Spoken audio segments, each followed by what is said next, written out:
Hi, this is Soundarya. இன்னைக்கு வீடியோல நம்ம different types of boundaries பத்தி பார்க்க போறோம்.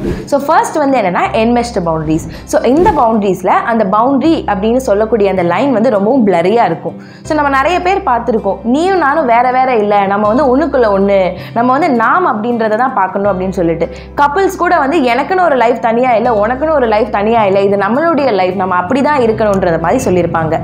So ரெண்டாவது விதமான boundaries பாத்தீங்கன்னா rigid boundaries. So இந்த boundaryல இருக்கிற அந்த எல்லைன்ற சொல்லக்கூடிய அந்த கோடு வந்து ரொம்பவும் ஸ்ட்ராங்கா இருக்கும், ரொம்பவும் இன்ஃப்ளெக்சிபிளா இருக்கும்.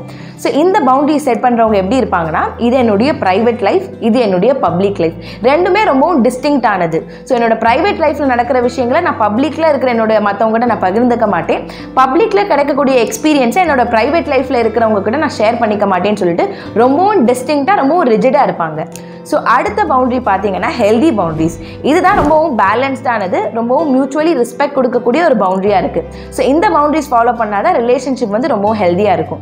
ஸோ இந்த பவுண்டரிஸ் இருக்கவங்க ஒருத்தருக்கு ஒருத்தர் வந்து ரெஸ்பெக்ட் பண்ணிக்குவாங்க. அவங்களுடைய வேல்யூஸ், அவங்களுடைய பர்சனல் ஸ்பேஸாக இருக்கட்டும், அவங்களுடைய கம்யூனிகேஷனாக இருக்கட்டும், ஒரு மியூச்சுவல் ரெஸ்பெக்டும் ஒரு அண்டர்ஸ்டாண்டிங் வந்து இந்த பவுண்டரி செட் பண்ணவங்க கிட்ட இருக்கும்.